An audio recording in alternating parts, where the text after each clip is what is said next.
Y con todo esto, tiempo de acercarnos al análisis, y lo hacemos a esta hora con Roberto Moro, analista de Apta Negocios. Roberto, muy buenos días. Hola, buenos días. ¿Qué tal? Pues bien, estamos asistiendo a este mercado que quiere levantar las alas, pero le cuesta. 2022 ya la partida está prácticamente superada. ¿Cuál es el momento del mercado? ¿Qué crees que podemos esperar, Roberto? Bueno, lo acaba de definir. Estamos en un momento muy lateral. Ya no creo que podamos esperar ni, bueno, no creo, no.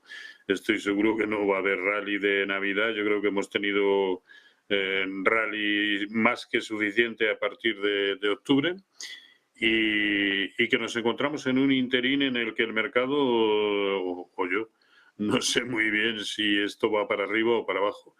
A mí la lógica, por un lado, me dice que esto debiera tirar hacia abajo, y también el análisis técnico, ¿no? Entre otras cosas porque de toda la subida que se inició en octubre de este mismo año, y que recordemos, en el caso del DAX, del Eurostoxx, del Dow Jones, ha sido del 21-22%, yo creo que esa subida, como siempre que se producen movimientos tendenciales de ese calibre, pues ha de ser matizada, ¿no? Ha de ser corregida, y no me parece que las correcciones que hemos tenido hasta ahora ni de lejos supongan el final de la corrección, ¿no? Así que estaría muy pendiente para comienzos del año que viene, o bueno, si se produjera en la jornada de mañana, por lo mismo, estaría pendiente de determinados niveles. En el caso de los índices europeos, muy atentos a los 13.170, por debajo del cual por debajo de ese nivel creo que vamos a profundizar en las correcciones,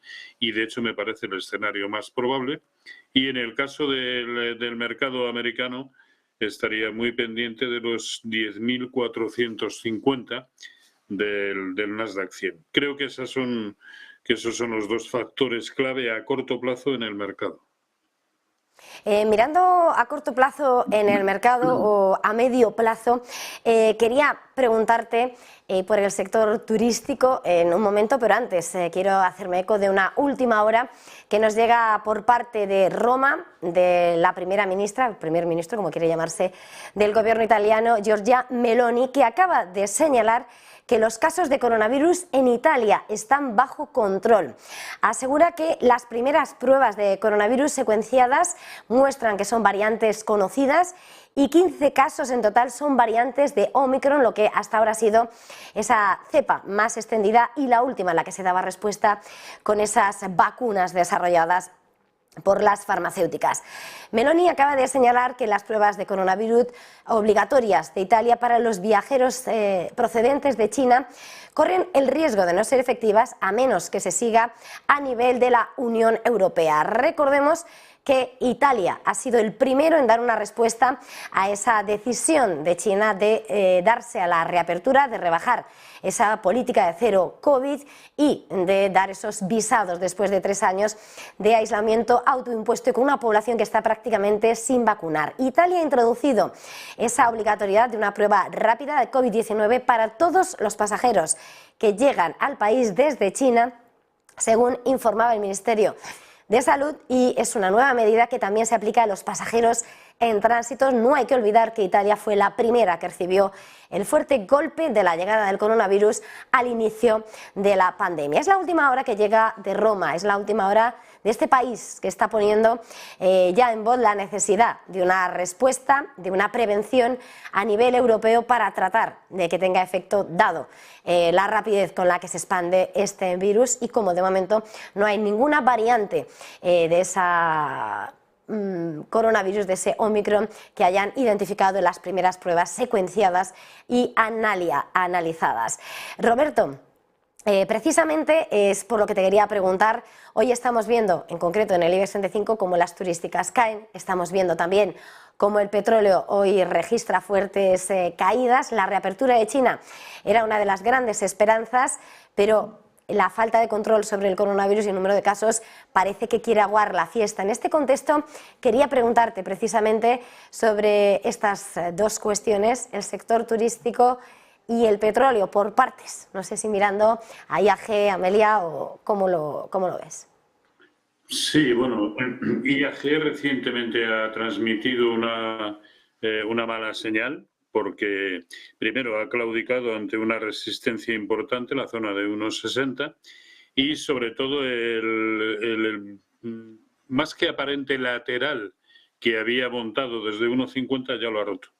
Lo ha roto y con demasiada violencia, ya se sitúa por debajo de la media móvil de 200 sesiones. Es decir, independientemente de que sea lo que lo mueva desde el lado fundamental, desde el lado macroeconómico, porque bueno, ahí es que estamos un poco en pañales, ¿no? En el sentido de que no sabemos si la recesión va a ser profunda o no, si van a tener que seguir subiendo tipos, en qué medida va a dañar a la economía real todas las que ya se han tomado hasta ahora. En fin, eso para mí al menos es un misterio. Y como por otro lado estamos tan acostumbrados a que nos engañen de manera permanente en las cifras y las autoridades políticas, económicas, monetarias nos transmiten lo que realmente queremos oír. Bueno, yo lo que me vayan diciendo los gráficos, y hoy por hoy el gráfico de IAG es bastante bajista, así que no soy demasiado optimista para la evolución de IAG. En cuanto al movimiento del petróleo, hoy que estamos viendo cómo, bueno, despertamos diciendo pierde los 83, perdía los 82, ahora recupera parte el Brent, pero estamos viendo también ese West Texas que también se vigila más de cerca tal vez, 77,74 dólares. ¿Qué podemos esperar?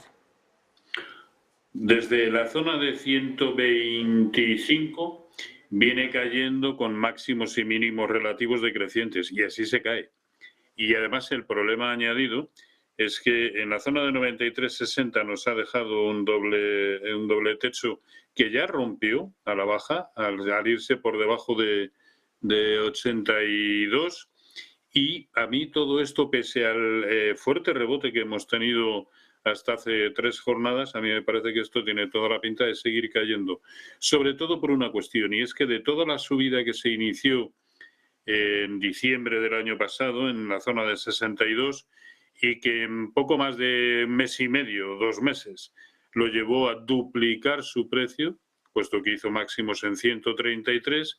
Bueno, pues de toda esa gran subida el precio ya ha corregido mucho más allá de su máxima razón de proporcionalidad de Fibonacci, lo que me hace pensar que el objetivo natural debiera ser buscar más o menos niveles próximos al origen de ese movimiento en la zona de 62.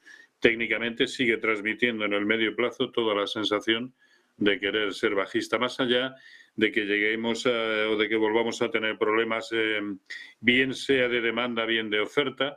Supongo que será más bien de demanda y no sé exactamente cuál será el detonante, pero técnicamente se dan todos los condicionantes para pensar que va a seguir cayendo y de una manera relativamente importante.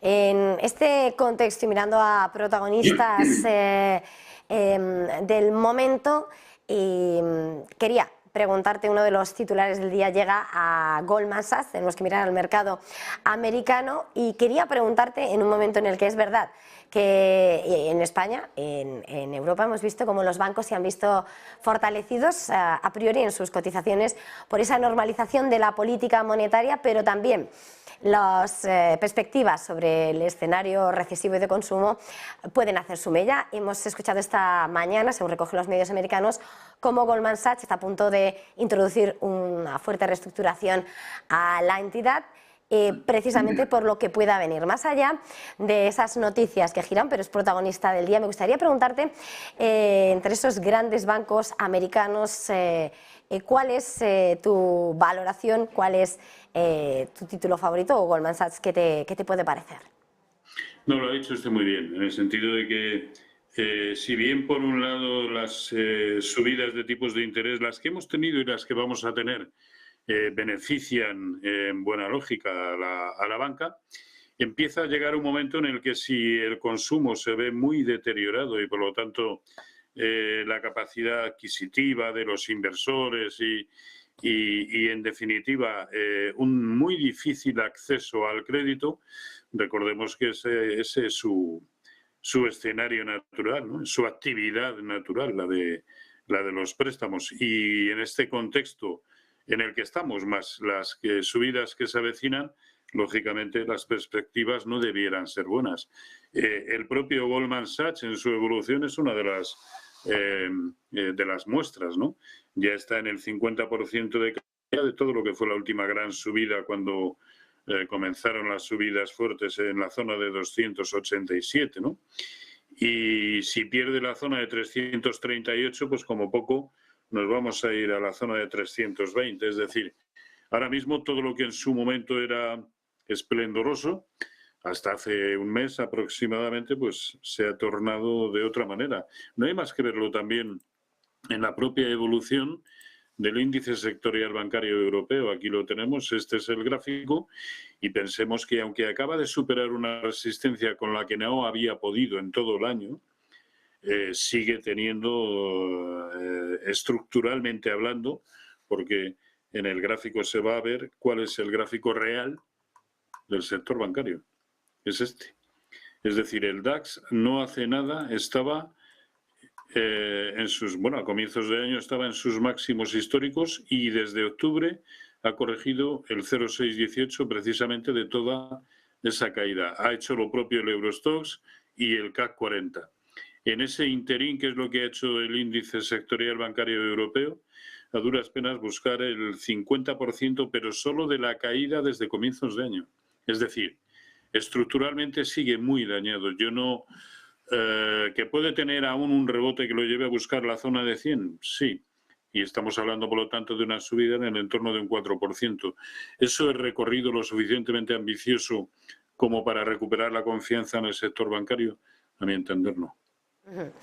En un momento, hablando de sectores protagonistas, es que parece que como estamos ya en jornada de descuento del ejercicio, sí quiero preguntarte sobre valores protagonistas y sectores protagonistas. En un momento voy a preguntarte por grandes títulos del sector de defensa, el sector armamentístico, que este año han tenido un buen balance, como Leonardo, como Lockheed Martin, a tenor sobre todo de la noticia de última hora de la que tengo que hacerme eco a esta hora y que nos llega por parte de la agencia Belta. Según esta agencia, esta mañana entre las 10 y las 11 se ha disparado un misil ucraniano S-300 que ha caído en Bielorrusia, según informaba también la agencia TASS.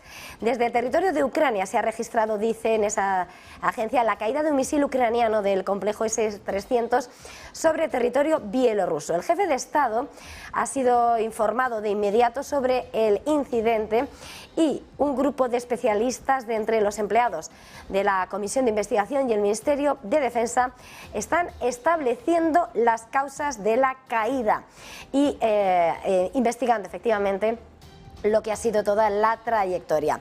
Según la información disponible hasta el momento, hay dos versiones de lo que podría haber ocurrido.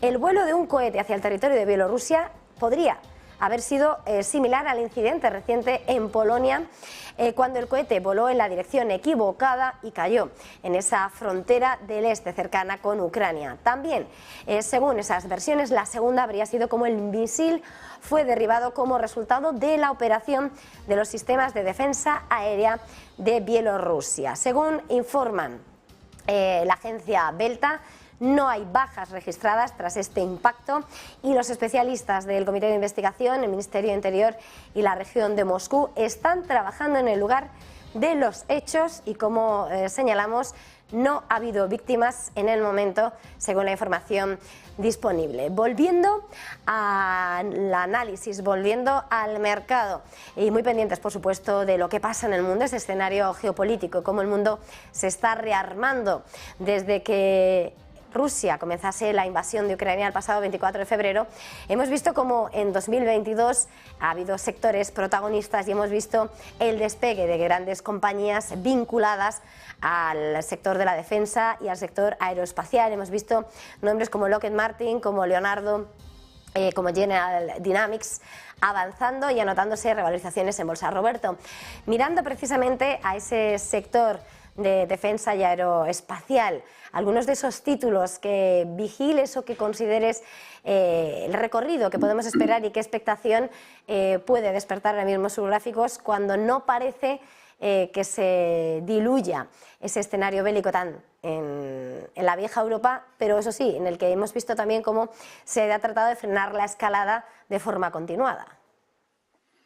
Bueno, no sigo especialmente el sector ni los títulos, las grandes empresas que lo componen, pero bueno, han tenido la revalorización lógica propia de la situación que estamos viviendo. Yo creo que, como sucede siempre en la bolsa, el mercado, y eso tiene mucho yo creo que habla bastante de nuestras propias vergüenzas. El mercado, todo lo que es malo, pero lo asume, enseguida pasa a obviarlo, ¿no? A ver, me refiero al hecho de que en la primera guerra del Golfo las bolsas cayeron de manera brutal. ¿Por qué? Porque era algo muy novedoso perdón, y que podía involucrar a grandes actores a nivel internacional, ¿no? En la Segunda Guerra del Golfo las bolsas subieron. En los atentados del 11S, evidentemente, las caídas fueron brutales. En el 11M las bolsas subieron. En los atentados del metro de Londres, las bolsas subieron. Es decir, lo que el mercado ya conoce y sabe más o menos la repercusión que puede tener, lo asume de manera inmediata.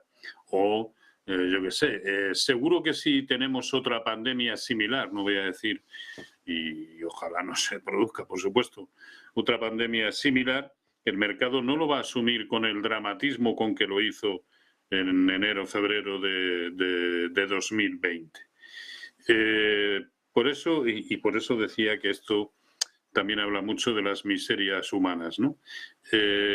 Todo lo que es negativo, muy malo, pero que el mercado ya conoce, no suele tener demasiada repercusión, y yo creo que podemos estar en un momento próximo al que este tipo de empresas hayan visto el techo, ¿no? Simplemente porque la situación lleva camino de perpetuarse algo más en el tiempo.